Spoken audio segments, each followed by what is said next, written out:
Wabarakatuh. Selamat siang Bapak Ibu hebat di seluruh Indonesia.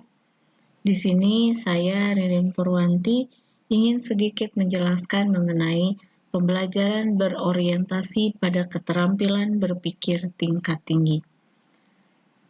Nah, Bapak Ibu guru hebat di seluruh Indonesia, kita sebagai pendidik, baik itu yang ada pada jenjang pendidikan anak usia dini, pada jenjang pendidikan dasar, menengah, maupun atas, itu tentu memiliki peran yang sangat penting dalam menentukan keberhasilan peserta didik, sehingga kita menjadi determinan dalam peningkatan kualitas pendidikan di sekolah. Pentingnya peran guru dalam pendidikan ini sudah diamanatkan dalam Undang-Undang Republik Indonesia Nomor 20 Tahun 2003 tentang Sistem Pendidikan Nasional pada pasal 3. Undang-Undang Republik Indonesia Nomor 14 Tahun 2005 tentang Guru dan Dosen juga mengamanatkan adanya pembinaan dan pengembangan profesi guru sebagai aktualisasi dari profesi pendidik. Nah, di sini sudah sangat jelas fungsi guru dalam mengembangkan kemampuan peserta didik dalam meningkatkan kualitas pendidikan di Indonesia.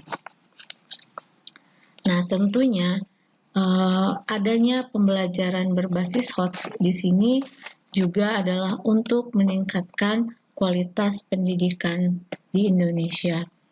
Nah, kemudian apa aja sih latar belakang kenapa harus HOTS, kenapa harus keterampilan berpikir tingkat tinggi? Nah, Indonesia, negara kita ini mengikuti benchmark internasional, yaitu dengan mengikuti ajang yang disebut TIMSS dan ajang PISA.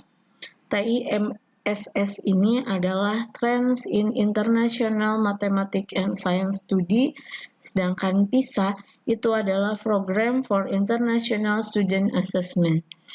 Nah, hasil keikutsertaan Indonesia dalam TIMSS untuk sekolah dasar, Indonesia mendapatkan rata-rata nilai 397 dan menempati peringkat keempat terbawah dari 43 negara.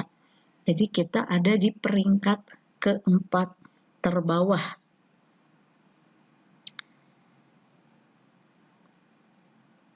Kemudian untuk PISA,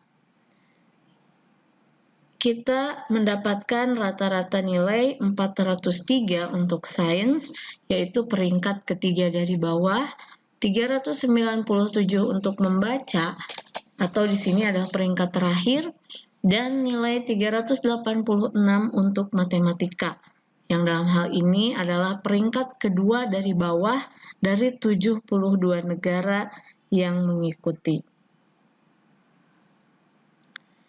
Nah, selain itu, hasil ujian nasional pada tahun 2018 juga menunjukkan bahwa siswa-siswa masih lemah dalam keterampilan berpikir tingkat tinggi atau HOTS, seperti dalam menalar, menganalisa, dan mengevaluasi.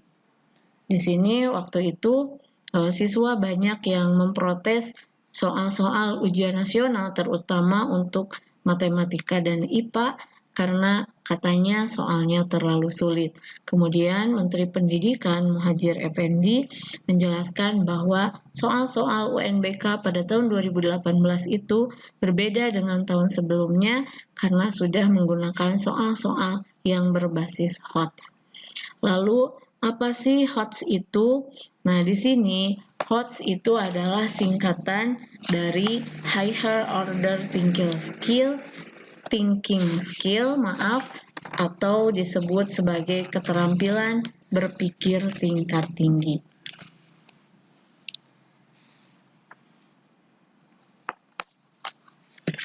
Nah, yang pertama saya akan menjelaskan mengenai konseptual pembelajaran berpikir tingkat tinggi atau HOTS ini.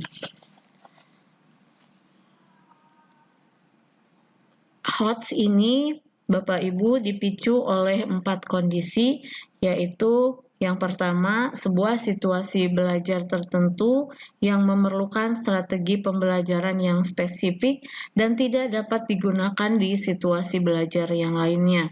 Kemudian yang kedua, bahwa kecerdasan yang tidak lagi dipandang sebagai kemampuan yang tidak bisa diubah, melainkan kesatuan pengetahuan yang dipengaruhi oleh berbagai faktor yang terdiri dari lingkungan belajar, strategi belajar, dan juga kesadaran dalam belajar.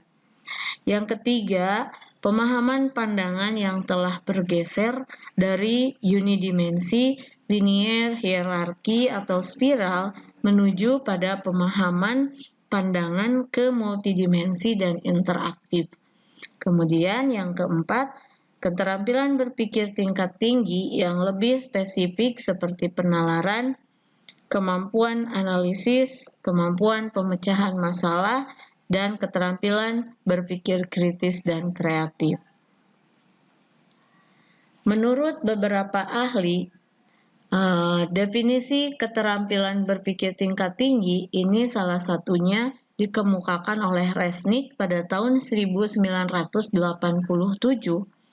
yaitu bahwa keterampilan berpikir tingkat tinggi adalah proses berpikir kompleks dalam menguraikan materi, membuat kesimpulan, membangun representasi, menganalisis, dan membangun hubungan dengan melibatkan aktivitas mental yang paling dasar. Keterampilan ini juga digunakan untuk menggarisbawahi berbagai proses berpikir tingkat tinggi yang sesuai dengan taksonomi Bloom. Nah, keterampilan berpikir menurut Bloom itu dibagi menjadi 2, yaitu keterampilan berpikir tingkat rendah dan keterampilan berpikir tingkat tinggi. Keterampilan berpikir tingkat rendah itu terdiri atas mengingat, memahami, dan menerapkan, sedangkan keterampilan berpikir tingkat tinggi itu terdiri atas menganalisis, mengevaluasi, dan mencipta. Selanjutnya, aspek keterampilan berpikir tingkat tinggi ini terdiri atas 3. Yang pertama adalah transfer of knowledge, yang kedua adalah critical and creative thinking, dan yang ketiga adalah keterampilan berpikir tingkat tinggi untuk problem solving atau memecahkan masalah. Nah, mari kita lihat dulu yang pertama. Saya akan jelaskan dulu proses kognitif yang sesuai dengan taksonomi Bloom. Di sini keterampilan berpikir tingkat tinggi sebagai transfer of knowledge ya. Ada 3 hal, yaitu untuk ranah kognitif, afektif, dan psikomotorik. Dan yang pertama, saya akan menjelaskan dulu untuk ranah kognitifnya. Nah, di sini ada tabel proses kognitif sesuai dengan level kognitif yang dijelaskan oleh Bloom, di mana di sini ada C1, C2, C3, C4, C5, dan C6. Pada C1, C2, dan C3, yaitu mengingat, memahami, menerapkan, atau mengaplikasikan, itu termasuk pada area LOTS atau Lower Order Thinking Skill. Di mana mengingat di sini adalah mengambil pengetahuan yang relevan dari ingatan, kemudian memahami adalah membangun arti dari proses pembelajaran termasuk komunikasi lisan, tertulis, dan gambar, serta menerapkan yang berarti melakukan atau menggunakan prosedur di dalam situasi yang tidak biasa. Area ini termasuk ke dalam area LOTS atau Lower Order Thinking Skill. Kemudian di sini ada C4, C5, dan C6, yaitu menganalisis, menilai atau mengevaluasi, serta mengkreasi atau mencipta yang termasuk ke dalam HOTS atau Higher Order Thinking Skill.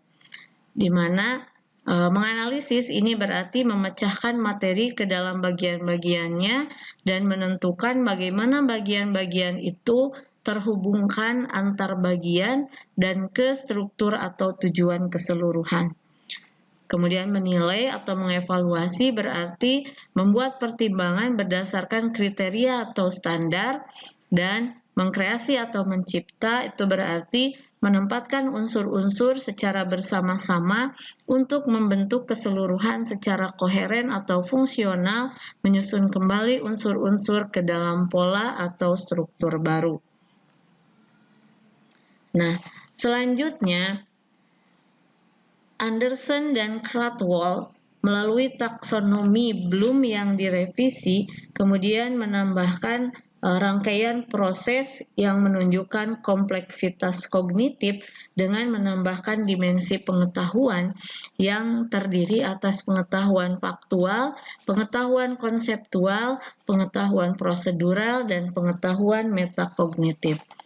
Pengetahuan faktual di sini adalah pengetahuan yang berisi elemen-elemen dasar yang harus diketahui oleh para peserta didik jika mereka akan dikenalkan dengan suatu disiplin ilmu.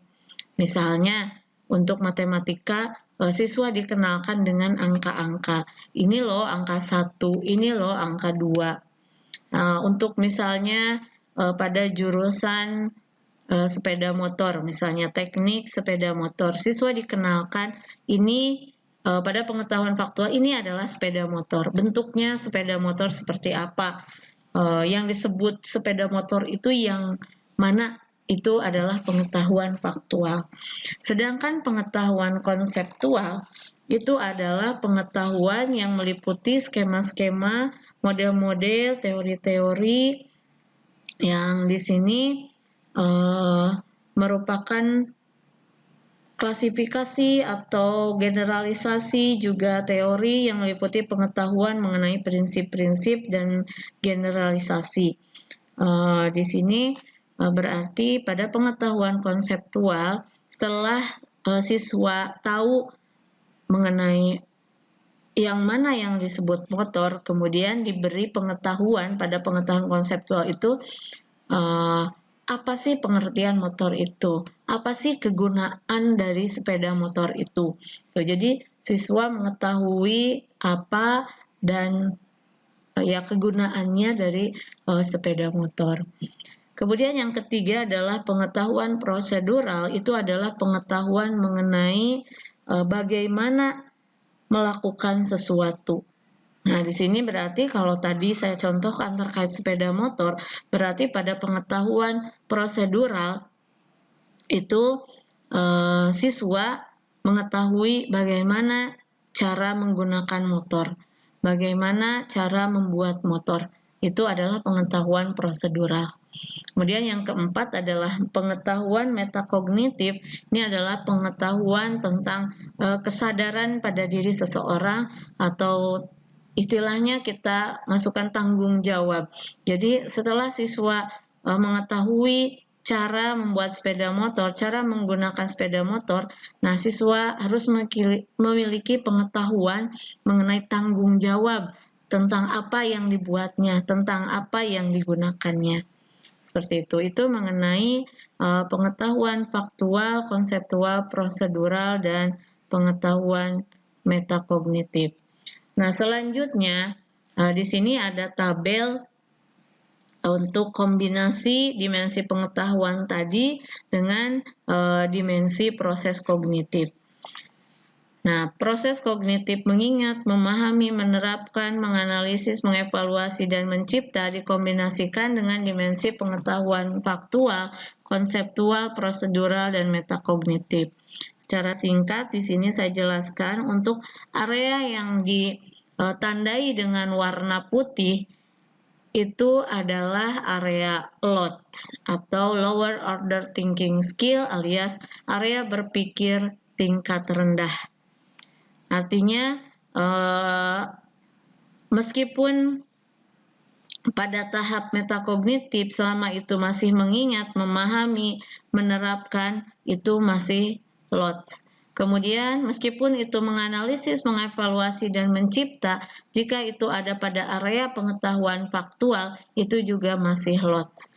Nah, area yang ditandai dengan warna kuning ini adalah area HOTS atau Higher Order Thinking Skill, yang berarti area HOTS ini dimulai dengan menganalisis pada tahap pengetahuan konseptual, menganalisis prosedural, menganalisis metakognitif, mengevaluasi konseptual, mengevaluasi prosedural, dan mengevaluasi metakognitif, serta mencipta konseptual, mencipta prosedur, dan mencipta metakognitif. Itu yang termasuk ke dalam area HOTS. Nah, kemudian di sini pada tabel 3 ada tabel kata kerja operasional pada ranah kognitif.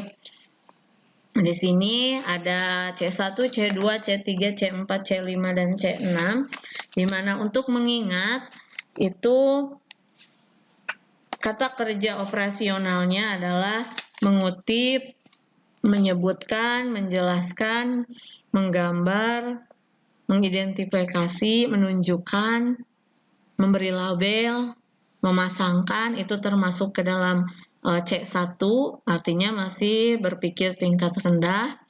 Kemudian untuk kata kerja operasional memahami, itu contohnya adalah memperkirakan, menjelaskan, menceritakan, mengkategorikan, mencirikan, mengasosiasikan, membandingkan, itu masih pada C2. Untuk C3 itu menugaskan, mengurutkan, menentukan, menerapkan, memodifikasi, menghitung, membangun, ini juga masih C3 alias masih tingkat rendah. Untuk C4-nya menganalisis, ini kata kerja operasionalnya diantaranya mengaudit, mengatur, menganimasi, mengumpulkan, memecahkan, menganalisis, menyeleksi, mendiagramkan, mengkorelasikan, dan lain-lain. Di sana masih banyak. Itu masuk ke dalam kata kerja operasional C4.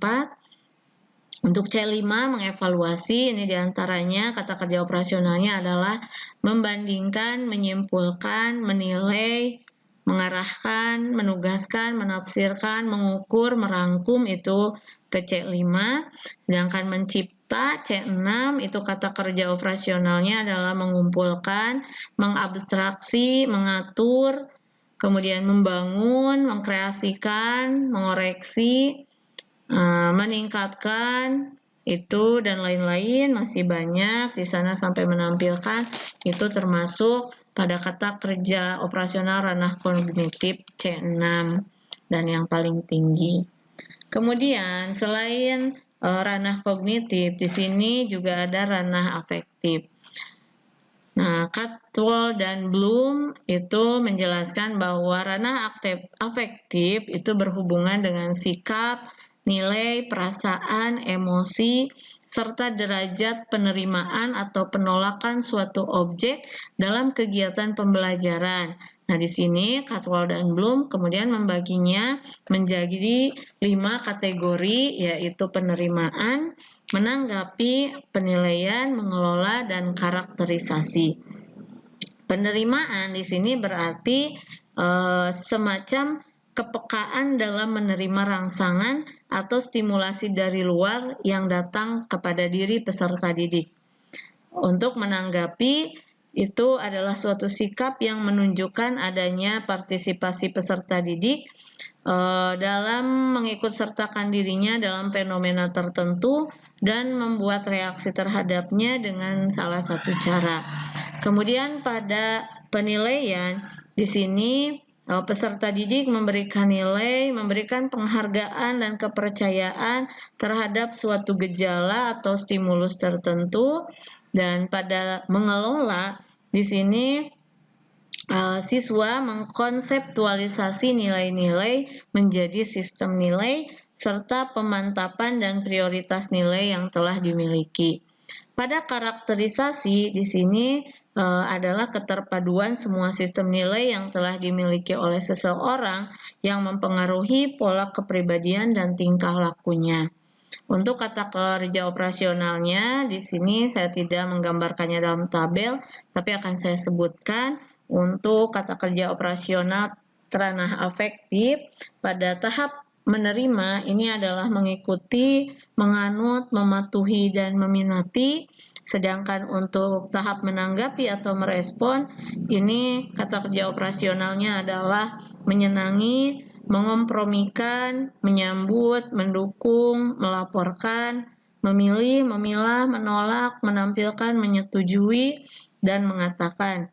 Untuk tahap penilaian atau menghargai, di sini kata kerja operasionalnya adalah mengasumsikan, meyakini, meyakinkan, memperjelas, menekankan, memprakarsai, menyumbang, dan mengimani. Sedangkan untuk mengelola atau mengorganisasikan, kata kerja operasionalnya adalah mengubah, menata, membangun, membentuk pendapat, memadukan, mengelola, merembuk, dan menegosiasi. Untuk karakterisasi menurut nilai, ranah afektif di sini kata kerja operasionalnya adalah membiasakan, mengubah perilaku, berakhlak mulia, melayani, mempengaruhi, mengkualifikasi, membuktikan, dan memecahkan. Itu adalah ranah afektif. Selanjutnya adalah ranah psikomotorik, ya, atau aspek psikomotor. Keterampilan proses psikomotor ini adalah keterampilan dalam melakukan pekerjaan dengan melibatkan anggota tubuh yang berkaitan dengan gerak fisik atau motorik yang terdiri dari gerak refleks, ekspresif, dan interpretatif. Nah, di sini sudah ada proses psikomotor dimulai dari yang paling rendah sampai yang paling tinggi. Yang paling rendah ini adalah imitasi, yaitu di mana seseorang atau peserta didik ini bisa meniru tindakan seseorang.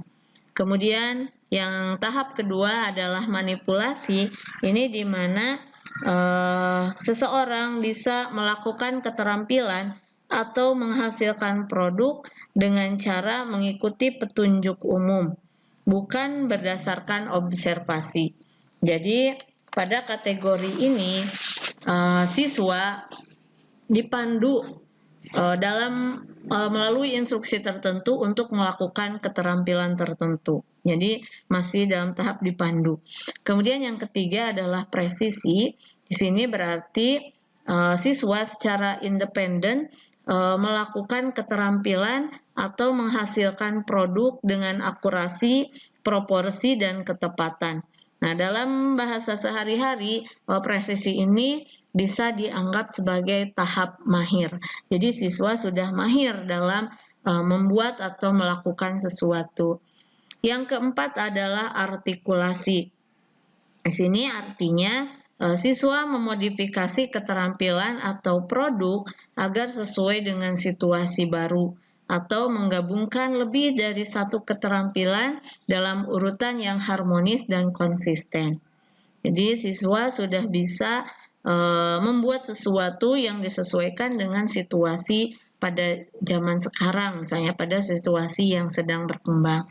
Kemudian yang kelima adalah yang paling tinggi, yaitu naturalisasi, yang artinya bisa menyelesaikan satu atau lebih keterampilan dengan mudah dan membuat keterampilan otomatis dengan tenaga fisik atau mental yang ada. Pada kategori ini, sifat aktivitas telah otomatis, sadar penguasaan aktivitas, dan penguasaan keterampilan terkait sudah pada tingkat strategis. Misalnya, bisa menentukan langkah yang lebih efisien. Nah, untuk kata kerja operasionalnya, saya juga tidak membuatnya dalam bentuk tabel, akan saya sebutkan saja. Untuk kata kerja operasional ranah psikomotor, untuk meniru tadi imitasi itu adalah menyalin, mengikuti, mereplikasi, mengulangi, mematuhi, menyesuaikan, mengumpulkan, memperkecil, mengubah, itu adalah imitasi. Kemudian untuk proses psikomotor yang kedua, manipulasi, kata kerja operasionalnya adalah kembali membuat, kemudian melaksanakan, mengoreksi, mendemonstrasikan, melatih, memperbaiki, ini termasuk ke dalam manipulasi. Kemudian untuk kata kerja operasional tahap presisi, ini adalah melengkapi, menyempurnakan, kemudian menggantikan, memproduksi, mencampur, mengemas, dan menyajikan. Untuk tahap artikulasi, ini kata kerja operasionalnya adalah membangun, mengatasi, menggabungkan koordinat, mengintegrasikan, beradaptasi, mengembangkan, merumuskan, memodifikasi, dan mensketsa. Sedangkan untuk tahap naturalisasi, di sini kata kerja operasionalnya adalah mendesain, menentukan, mengelola, dan menciptakan. Nah, itu adalah ranah psikomotor. Selanjutnya, setelah tadi saya jelaskan keterampilan berpikir tingkat tinggi sebagai transfer of knowledge, yang kedua ini adalah keterampilan berpikir tingkat tinggi sebagai critical and creative thinking, atau keterampilan berpikir kritis dan keterampilan berpikir kreatif. John Dewey ini mengemukakan bahwa berpikir kritis secara esensial adalah sebuah proses aktif di mana seseorang berpikir segala hal secara mendalam, mengajukan berbagai pertanyaan, menemukan informasi yang relevan daripada menunggu informasi secara pasif. Jadi, siswa di sini aktif, berpikir kritis, mempertanyakan sendiri, kemudian mencari jawabannya sendiri, tidak menunggu informasi yang disampaikan oleh guru. Nah, berpikir kritis ini adalah proses di mana segala pengetahuan dan keterampilan dikerahkan dalam memecahkan permasalahan yang muncul, kemudian mengambil keputusan, menganalisis semua asumsi yang muncul, dan melakukan investigasi atau penelitian berdasarkan data dan informasi yang telah didapat, sehingga menghasilkan informasi atau simpulan yang diinginkan. Sini ada 6 elemen dasar tahap berpikir kritis. Yang pertama adalah fokus, yaitu siswa mampu mengidentifikasi masalah dengan baik. Yang kedua adalah reason, atau alasan-alasan yang diberikan itu bersifat logis atau tidak untuk disimpulkan, seperti yang telah ditentukan dalam permasalahan. Yang ketiga adalah inference, atau jika alasan yang dikembangkan tadi sudah tepat, maka alasan tersebut harus cukup sampai pada kesimpulan yang sebenarnya. Yang keempat adalah situation, yaitu siswa mampu membandingkan dengan situasi yang sebenarnya.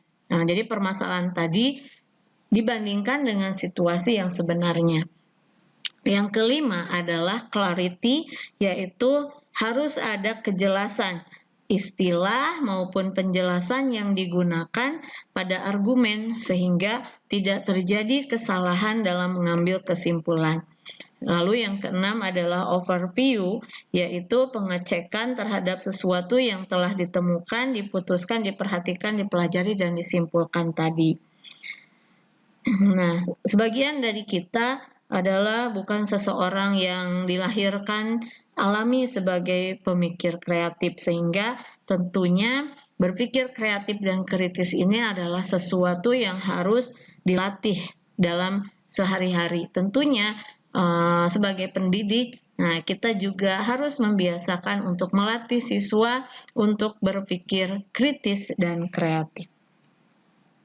Nah, yang ketiga atau yang terakhir ini adalah keterampilan berpikir tingkat tinggi sebagai problem solving atau memecahkan masalah. Untuk keterampilan berpikir tingkat tinggi sebagai problem solving, di sini tentu problem solving ini diperlukan dalam proses pembelajaran. Karena pembelajaran yang dirancang dengan pendekatan pembelajaran berorientasi pada keterampilan tingkat tinggi, tentu saja tidak dipisahkan dari kombinasi keterampilan berpikir dan kreativitas untuk memecahkan masalah. Nah, di sini menurut Mourtos, Okamoto, dan Ri, ada 6 aspek yang bisa digunakan untuk mengukur keterampilan problem solving siswa. Yang pertama adalah keterampilan menentukan masalah, yaitu siswa mampu mendefinisikan masalah, menjelaskan permasalahan, kemudian menentukan kebutuhan data dan informasi yang harus diketahui sebelum digunakan untuk mendefinisikan masalah, sehingga menjadi lebih detail dan mempersiapkan kriteria untuk menentukan hasil pembahasan dari masalah yang dihadapi. Yang kedua adalah mengeksplorasi masalah, yaitu siswa mampu menentukan objek yang berhubungan dengan masalah, kemudian memeriksa masalah yang terkait dengan asumsi dan menyatakan hipotesis yang terkait dengan masalah. Yang ketiga adalah merencanakan solusi, di mana peserta didik mampu mengembangkan rencana untuk memecahkan masalah, memetakan submateri yang terkait dengan masalah, memilih teori, prinsip, dan pendekatan yang sesuai dengan masalah, serta menentukan informasi untuk menemukan solusi. Yang keempat adalah melaksanakan rencana. Tentunya pada tahap ini, peserta didik menerapkan rencana yang telah ditetapkan tadi. Yang kelima adalah memeriksa solusi, di mana siswa itu mengevaluasi solusi yang digunakan untuk memecahkan masalah tadi. Dan yang keenam adalah mengevaluasi, yaitu pada langkah ini solusi yang tadi diperiksa, kemudian asumsi yang terkait dengan solusi dibuat, memperkirakan hasil yang diperoleh ketika mengimplementasikan solusi, dan mengomunikasikan solusi yang telah dibuatnya tadi. Nah, keterampilan pemecahan masalah ini merupakan keterampilan para ahli yang memiliki keinginan kuat untuk dapat memecahkan masalah yang muncul pada kehidupan sehari-hari. Nah, tentunya peserta didik sebagai individu ini juga keterampilan pemecahan masalahnya akan dipengaruhi oleh beberapa faktor yang tentunya setiap siswa akan berbeda. Nah, tapi kita sebagai guru itu perlu untuk melatih kemampuan problem solving siswa ini, sehingga kita bisa mencobanya dengan menghadirkan sebuah masalah, dan siswa itu harus mampu menentukan, mengeksplorasi, merencanakan solusi, kemudian melaksanakan rencana dan semuanya untuk membuat pemecahan masalahnya, sehingga kita bisa membuat siswa berpikir tingkat tinggi untuk memecahkan sebuah masalah. Nah, barangkali itu saja yang dapat saya sampaikan mengenai keterampilan berpikir tingkat tinggi ini atau pembelajaran berpikir tingkat tinggi. Di sini saya tidak menghadirkan dalam bentuk video conference untuk materi ini, dikarenakan pada saat perekaman, setelah selesai perekamannya, pada saat video conference tersebut mengalami sebuah masalah di mana Camtasia-nya loading, sehingga waktu itu saya tidak bisa menyimpan hasil rekamannya, sehingga sebagai penggantinya saya membuat video rekaman ini. Terima kasih atas perhatian Bapak Ibu semuanya. Selamat siang dan wassalamualaikum warahmatullahi wabarakatuh.